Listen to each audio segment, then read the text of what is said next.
Welcome back to a brand new episode of NH Unscripted. I'm your host, Ray Dudley. I'm the one wearing the Nehru jacket. Sky blue, as a matter of fact.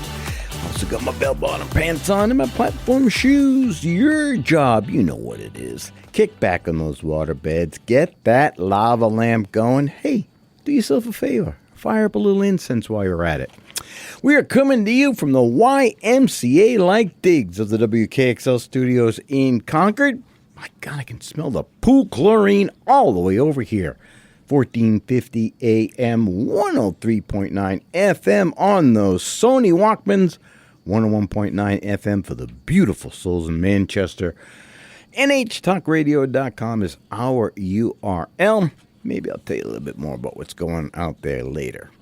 So, a few weeks ago, I had Jordan Onquist and Kate Middleton in from the Barnstormers Theater up in Tamworth, and they had mentioned that Gordon Clapp was going to be coming to perform there, a one-man show called Robert Frost, This Verse Business. And I thought, I would love to chat with Mr. Clapp.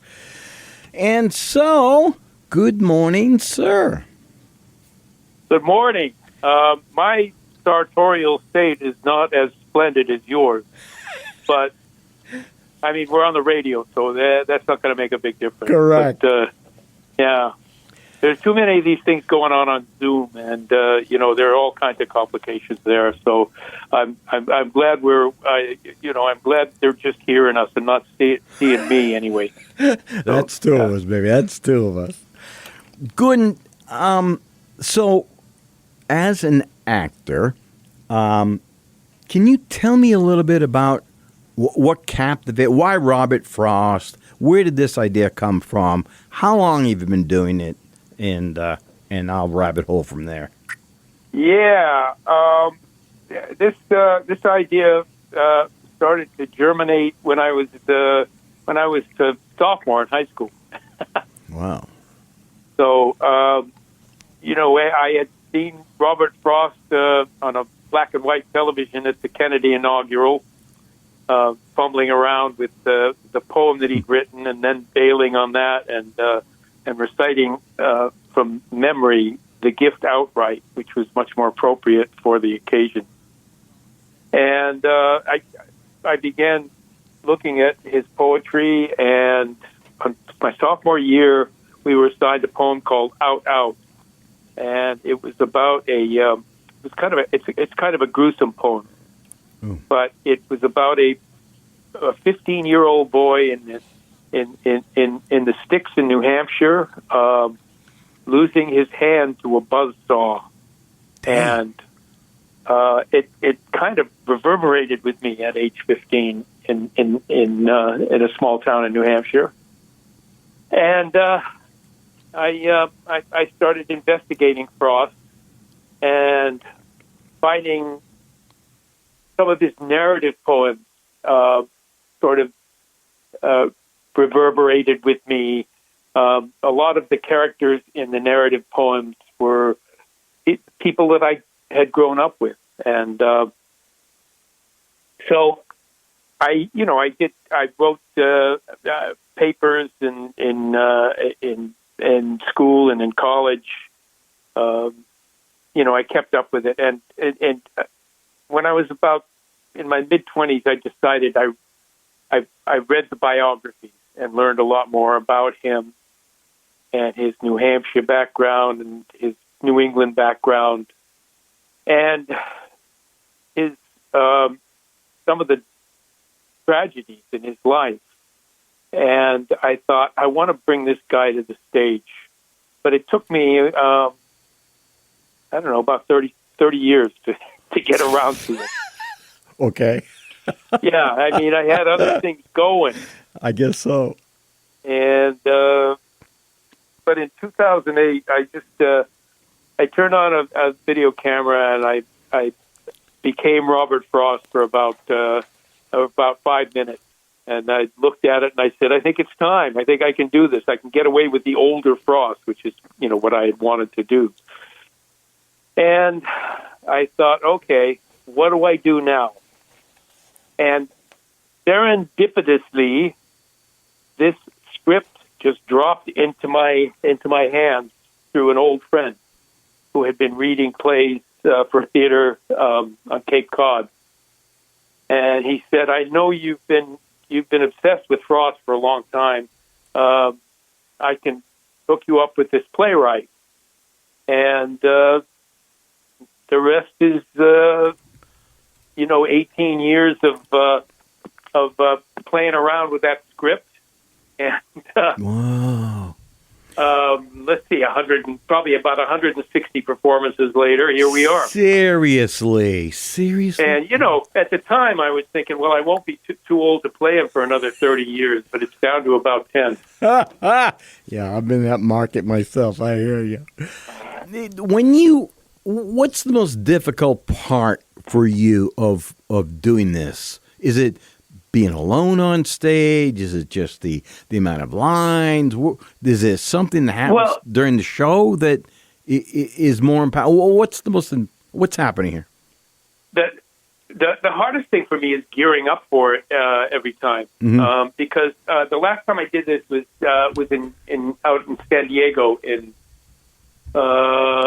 early November. So it's been 9-10 months. And is that right? I don't know. I can't. Close enough. Close enough. So it's been a while, and it's more like seven months. So I have to go back to it, and it's most of it has been in my head for for as long as I can remember, in terms of the poetry. And the text, a lot of it has been with me since the beginning of this enterprise, and but it needs to be it needs to be drilled. I need to go through it 5 or 6 times ahead of doing it, and it's just a little tedious to be doing it to myself. Yeah. So, I just doing it in the shower, and Thanks for that. My showers aren't that long, but the thing runs about an hour and 15 minutes. Every time we do it, we find a new gem. We find a new way of talking about his life and his children and his family. Through letters that we discover. But most of the play, the piece was taken from his public appearances. He did what he called barding around for the last 25 years of his life, and he probably did.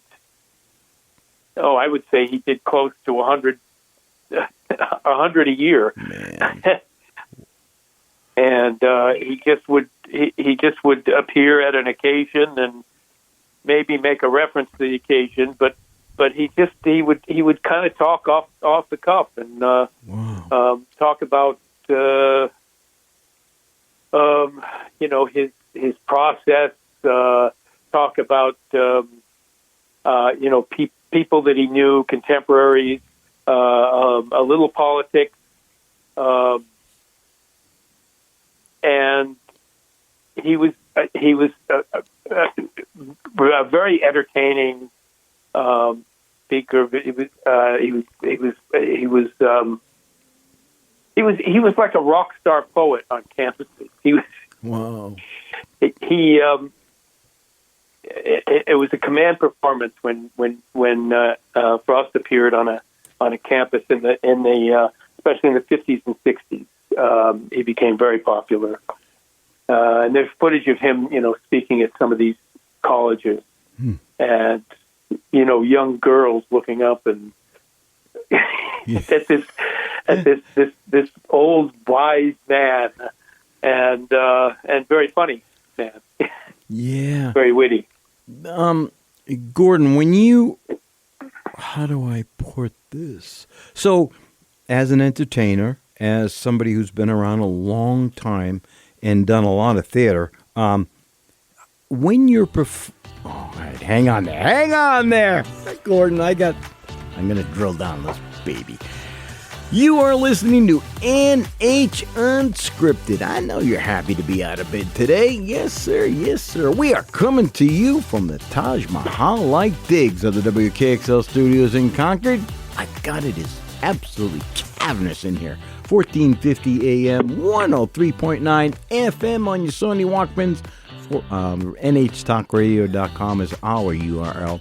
Gordon Clapp is on the line with us. We are talking about his upcoming show Saturday, June 6th at the Barnstormers in Tamworth called Robert Frost, This Verse Business. We'll be right back. I got a lot more questions for him.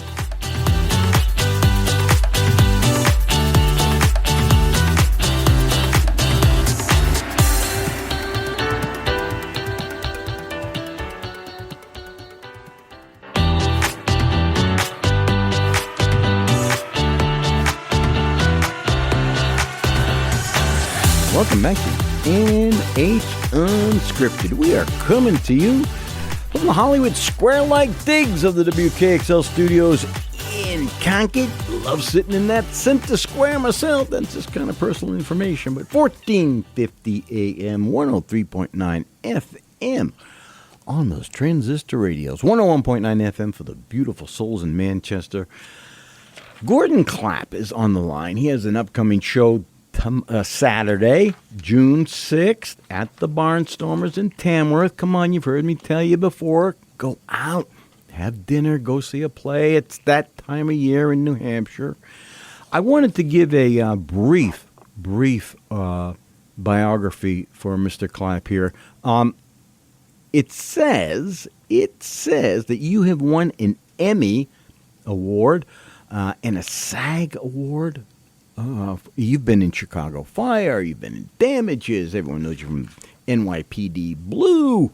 You performed with Farrah Fawcett. You performed at Don Adams. Guy, this is crazy. Yeah, name dropper. Look at you. I want to give you a chance. You had mentioned that you wanted to make sure we got the playwright's name out. Do you want to talk about that a little bit? Yes. I neglected to mention that when my friend put me together with the playwright, his name is A.M. Dolan, Andy Dolan. And he and I have, this has been, our pet project for now 18 years.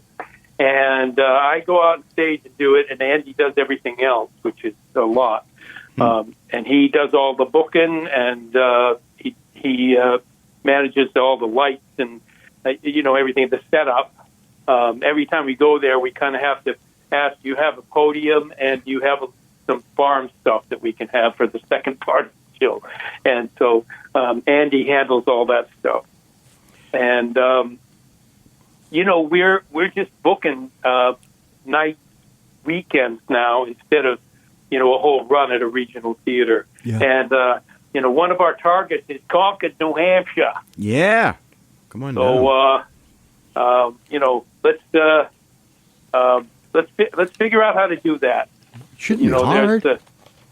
There are places in Concord that we could come and perform for an afternoon or an evening or a weekend. You could easily do that. The Bank of New Hampshire stage, you could easily do that. You could probably easily fill the Capitol Center for the Arts too. Come on, you're well known enough, I would assume, right? Yeah. Well, I'd like to think that Robert Frost is popular enough. But, he's a tough sell these days. It's tough selling an old white guy. No kidding. No. Especially on college campuses, Yeah. Good luck. Yeah. Yeah, you have to wear your asbestos underwear on those days for... Yeah, but we need that voice. We do. Need his voice. We do indeed. We need his perspective. How does this differ, or maybe it doesn't, from other shows that we might know, like, say, Will Rogers or Mark Twain? Is it markedly different than those, or very similar? It's different. It's very much like Mark Twain, except there's kind of a strict structure to it. it takes place in an actual lecture hall, the first part. Got you. And then, after we got together and we realized that, the guy never talked about himself or his family, anything personal when he was doing these talks. It was just all about, his process, literature, poetry, and it was all punctuated with his poetry. Huh. But he never talked about his family. And we decided that with the blessing of the estate that we could talk about him. He had been vilified by some of his biographers. They just they painted a much darker picture of him as a bad father, a bad husband, and do you correct that in the play? Do you come at yeah that? Yeah, good. I mean, he comes across in a different way, and none of the sort of scandal that came out, and it wasn't really scandal. It was it was just the way his official biographer, he and his official biographer had a falling out before he died, and it just was a darker picture that he painted, and unfairly, and it's been corrected by subsequent biographers. It's been mollified anyway, so we wanted to bring more of the personal touch into it, and the personal information. The fact that he outlived 4 of his 6 children. That he lost his wife, before her time, and he went through, some pain after that. Just some of the things in his life that that made him retreat into his poetry, into his writing, and. Do you think for the better or the worse? Well, how do you? Oh, yeah. Go ahead. How do you mean that? Well, I mean, sometimes people go into a dark area. It can either be their savior, right? They can write stuff that, kind of gets it off their shoulders, or they can go to a really dark place, right? Well, he says, I say it at one point, and I say, you ask people to come in. Mm-hmm. It's like that with a poem. Come on in. Share my mood, take it with me. And sometimes the mood's one thing and sometimes it's another. Mm. Right? Yeah. That's very it good. Depends on how and it comes to him. He's not somebody who writes for occasions, or as he puts it, to a good end. He doesn't want to have the end before he starts the poem. Yeah. He wants the poem to emerge as he writes it. So and, how do you, as a performer, project that? How do you work on that? Well, you have to have the audience imagine that this is all in the moment. This is all taking place in the moment. I'm going to get up here and I'm going to talk to you, and this is an audience that I've been with before. I sort of project that. Mm-hmm. That I haven't seen you in a while, and here I am. I'd love to just pick up where I left off, but I can't do that. Huh. So here we go, and I just start talking, and it goes from one thing to another, and then into the poem, and out of the poem, and talk a little bit about the poem, maybe. But talk about how somebody said this poem is about this, and I don't necessarily agree with that, but you can have your own ideas about it, but I didn't think of that when I wrote it. Yeah, cute, actually. I want to talk to you a couple of business kind of things here. When you, first of all, I know, I was looking at your IMDb. I know you're not a spring chicken. What, in a a one-man play is a huge lift. Let's admit, an hour and a half, what is that, 80, 90 pages of a script maybe you have to memorize. How are you able to do that still? Are you doing anything besides caffeine maybe that is helping you memorize? I mean, I'm 71, and the thought of doing a one-man play would freak me out. Yeah, it's but I started this when I was when I was just before my 60th birthday. I started looking at it, and so it was a little easier then. Yeah, but it doesn't seem to be. I just did a play that was pretty demanding, called The Children at Northern Stage, and I was on top of it. I felt really good about it. Yeah, but. Don't ask me about names. All right, I got you there. Names of people, names of restaurants especially. Yeah. Hang on there, Gordon. Oh, man, yeah. Cliffhanger, we call that a cliffhanger. You are listening to NH Unscripted. Gordon Clapp is on the line, and we are digging deep today and getting some treasure here. We are coming to you from the Dating Game Like Digs of the WKXL studios in Concord, 1450 AM, 103.9 FM on the Sony Walkmans, baby. NHTalkRadio.com is our URL. We'll be right back. Time to Gordon Clapp about his upcoming show at the Barnstormers. Yeah, I get some more questions. Hang on.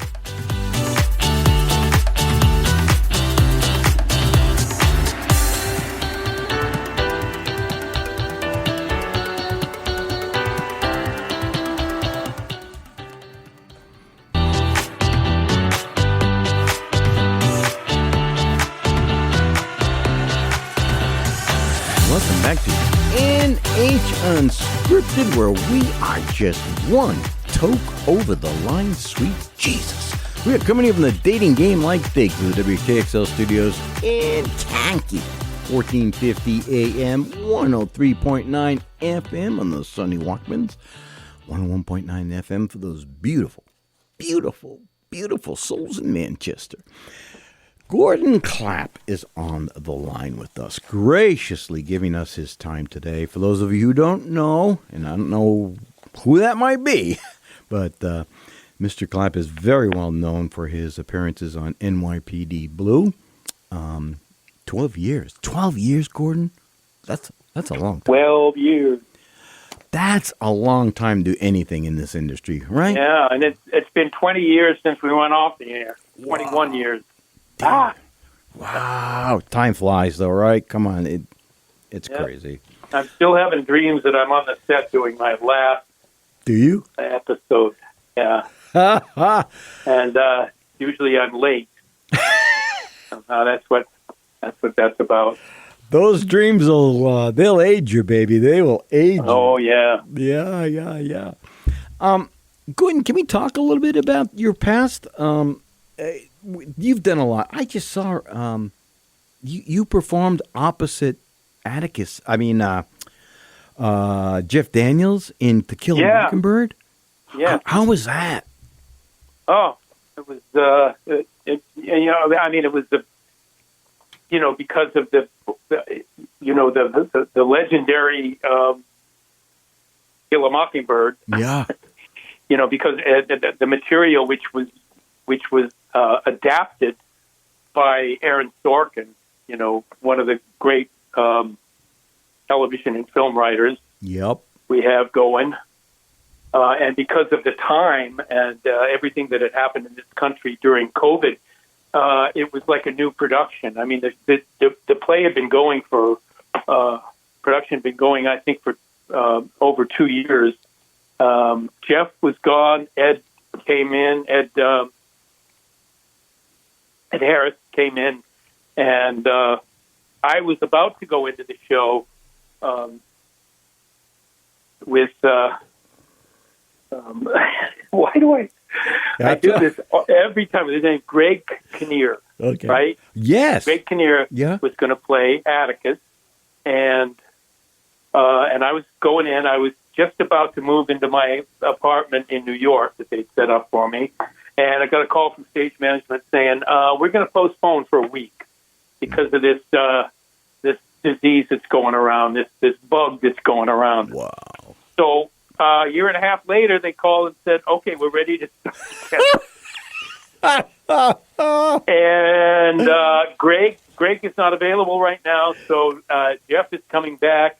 He wants to do it, with some, because we're going to adapt some things, in light of, what happened with the election and COVID and all these different things. And so I played the judge, which is a wonderful part in this adaptation. And I had to do it in the shadow of Dakin Matthews, this wonderful stage actor and, television actor, but he prefers stage. And wow. Yeah. That wasn't easy, but it was such a pleasure. It was so beautifully written. And, had a wonderful run for about 3 months. And let's see, what was it? October, November, December, yeah. And we were COVID-free until about the third week in December. And then I woke up one morning and tested positive. And I sat out 10 days. I came back. They were dropping like flies. I'll bet. And literally the day I came back, they said, we're closing on Sunday, and we're going to reopen in June. And it never happened. Man. And, Greg finally got to come into the play. He did one performance, and then he came down with COVID. Wow. It was crazy. Man. It was just crazy. It's a crazy day to be alive, right? Yeah, it's pretty insane. Pretty insane. But, that was a real trip, Mockingbird. It was just a wonderful show. Met some great people there. And that's the last thing I did in New York. I've been doing other regional theater recently, and, I'm all about theater. I was going to ask you about that. So, okay, let's go there.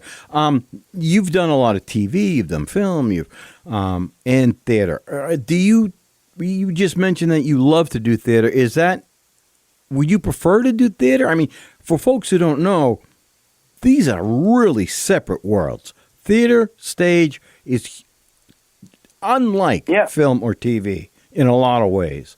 And you said you prefer to do theater? You liked it. My smart ass comment about that is, I prefer theater everywhere except when I'm in line at the bank and I look down at the check. And I get you there. I mean that's really true.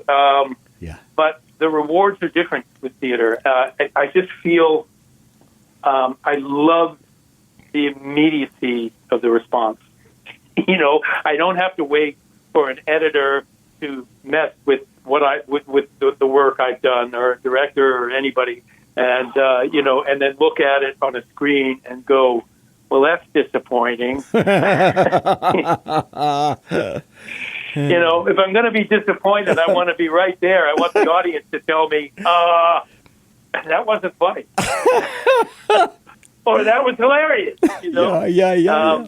I'm telling you, just the feeling when I walk out on stage as Robert Frost, and I look out into an audience, and especially an older audience these days, it seems like it's always been that way up in this part of the world. Yeah, I know. I remember going to the Barnstormers when I was doing summer stock in North Conway, and going to the Barnstormers and seeing the audience and going, they're all going to be gone in about 10 years. What's going to happen to the Barnstormers? Well, other people are going to grow to be that age, and they're going to be in those seats. Yep. And in this case, in the case of Robert Frost's verse business, I call them frostations. Like crustaceans, frostations. They're people who have who grew up with Frost, just, with his voice, with his, and,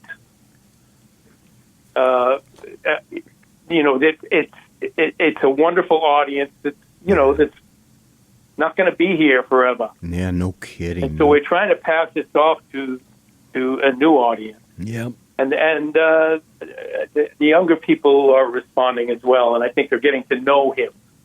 But the people who know him already those are my kindred spirits when I come out on stage and I look out into the audience, and I can literally connect with people. Oh, and it just takes me through the night. You walked right into my next question. First of all, let me say I want to say thank you for being on Chicago Fire. My wife loves Chicago Fire, and we remember you very well playing the chaplain there. And thank you. Yeah. Okay. That was a complete surprise.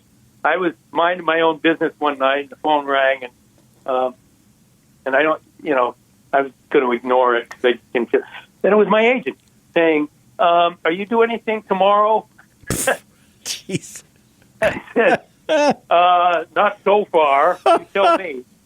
And she said, "You want to fly out to Chicago tomorrow and shoot on Thursday?" And it's like an 8-day shoot. And I went, I don't know why not. Let's check my schedule. And, and one of our writers from NYPD Blue, Matt Olmstead, had he was one of their writers, and I think it probably came from him, the idea. And obviously somebody had bailed at the last minute, or I don't know. Hang on. I went out, did the episode, yeah. Hang on, Gordon. We got a cliffhanger there, too. We're going to catch you on that one. My friend, you are listening to NH Unscripted. I know you're happy. Just stay there in your pajamas. Who cares? 1450 AM, 103.9 FM on those transistor radios. 101.9 FM for the beautiful souls in Manchester. Oh, yeah, baby. Gordon Clapp's on the line. Yeah, he's giving us the gold. Talking about his upcoming show, Saturday night, June 6th, at the Barnstormers, called Robert Frost, The Verse Business. We have one more chance to talk to him. We will be right back.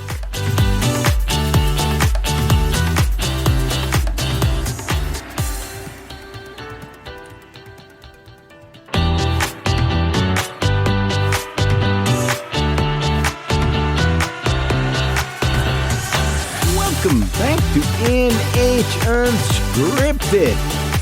I'm your host, Ray Dudley, having a heck of a time here. Just a wonderful, wonderful time. 1450 AM, 103.9 FM on your Sony Walkmans. NHTalkRadio.com is our URL. And by the way, we here at WKXL are celebrating 80 years of community radio. 80 years, long time to be doing anything. Anything at all. Gordon Clapp will be performing this Saturday, June 6th at 7, let me get the actual time here, 7 o'clock at the Barnstormers. Oh, good. I'm glad you mentioned that because I might have been late. Yeah, you might want to check your website. Thank you. You're welcome. Gordon, as a performer, and let's go to before you set foot on stage each night, when you are preparing and you're kind of reviewing in your mind the night, are you anticipating certain moments that you know are just beautiful, the audience is going to love it, or are there things where you're like, I hope this goes the way we think it's going to go? No. Yeah, I mean, I do have my favorite moments in the show, and my favorite sections. Mm-hmm. But it's just all easy. It really is.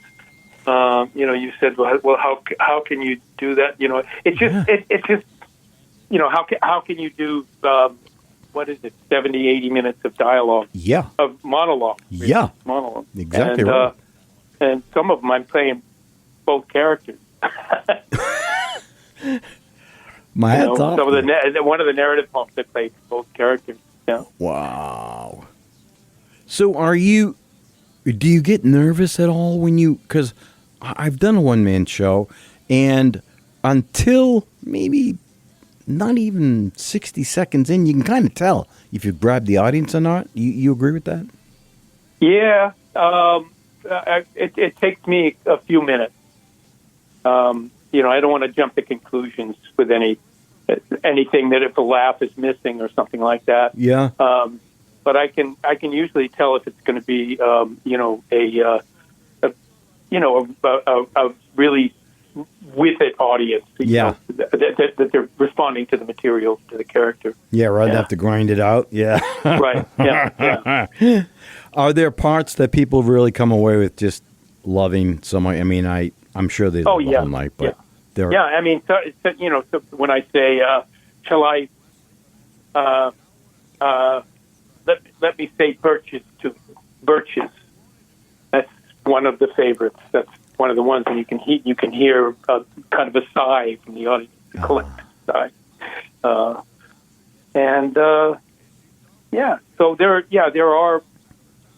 there are moments in the show that I just treasure. We recently added some biographical material that has made a huge difference to the end of the show. That's interesting. And that has sort of crystallized Frost's way of saying that poetry is what keeps him going. That he could well, how does he put it? That the poetry is about one thing, which is not losing the meaning of your life, the purpose of your life. It can keep you going in that way. It's something that you go to get out of something, to get out of bad thoughts. It's something that will keep you going. And for him, it's writing as well. In that he felt that was like what he was called to do, and that in that way it drove him. Yeah. Well, it's what gives him a purpose. It's what and he says it's not only his poetry, but other poetry. And it's a magic of poetry as opposed to other forms of literature. Yeah. Poetry itself has this kind of magic to it that other writing may not have. He calls it something ulterior, something beyond just the words. There's something beyond the words, and he calls it the ulterior. He says I used to say I had an ulteriority complex. And then, we try to define that, and good luck. It's not something you can define. It's something. Really? It's something. He goes. It's the ulteriority is what the intimations, the hints, sort of that it carries, are sometimes what hits you right between the eyes with a poet. Man, it's kind of like music, right? It can get in your soul really easily, and you can kind of mull on it. Yeah. So you're performing Saturday night at the Barnstormers. Have you performed at the Barnstormers before? Well, that's a longer story. Okay. I used to call Francis Cleveland about once a year, and he'd go, "Oh, you're Bill Clapp's boy." And I'd say, "Yeah." Well, we don't have anything for you this summer. And so 12 years ago, I performed this very production at the Barnstormers. I thank Francis for the opportunity, finally. Great. He wasn't there. He'd been gone for a while. He's President Cleveland's son. Oh. Hard to believe. Oh, my gosh. Yeah. He lived into the 90s, and his 90s. Wow. And, he's President Cleveland's son. And I'm doing a radio interview with President Cleveland's grandson, George, later today. You are? Up there in Wow. North Conway. Oh, man. Yeah. So, so you're doing this Saturday. Where do you go from there? Do you take it elsewhere, or are you doing something else after that? Yeah, well, Concord, I hope. Okay, yeah. Have you had any bites? No. Anybody? No, we haven't gone after anything yet. Oh, but I'm a terrible businessman. I leave it all to Andy, and he's marginally better than I am. But he's got other things that he wants to do as well. We've been doing this for 18 years. Yeah. Yeah. I mean, I wandered the continent for 40 years, and I lived up in Canada. But you had a story you wanted to tell about moving from L.A., a little right? bit, yeah, New York, Yeah. and then back up to Canada, and then out to L.A. for 25 years, and I finally decided I really need to come home. There was a woman involved, by the way. I see. And and my wife, who Good. we occasionally live together. She works in Boston, but here I am in Vermont, and. So when I was coming back, I saw John Sununu. We sometimes would meet at these the Elder. Yeah, his dad. Yeah, we sometimes would meet at these events, golf events and skiing events. And I said, John, I'm coming back. I'm moving back east. And he said, "Geez, that's wonderful." I said, Yeah. I'm moving to Vermont. And he says, "Oh, that's wonderful, good. Did you buy a house or a commune?" I get that reference. Yeah. Hey, do you I don't know how much time we have left, but any tips you might want to give for? Oh man. Oh, Gordon. Oh, are they playing me off? They are, sir. They are. Oh. I'm going to come back. I'm going to be there promise. Saturday night and see you. I'm coming up Saturday night and watch the show. Oh, I hope so. Well, identify yourself. I will, sir. I will. Yeah, well, if it's not any good, you can just leave. I'll pretend. All right. You have been listening to NH Unscripted. Gordon Clapp, NHYPD Blue fame, among other things. He's performing Saturday, Barnstormers in Tamworth, June 6, 7 p.m. It's going to be a great show, It's called Robert Frost, This Verse Business. Gordon, thank you so much for being with us today. My pleasure, Ray. All right, sir. Have a wonderful weekend. Go get them. Folks, you've been listening 1450 AM, 103.9 FM. NHTalkRadio.com is our URL. Get out and see some theater. Do it. Bye.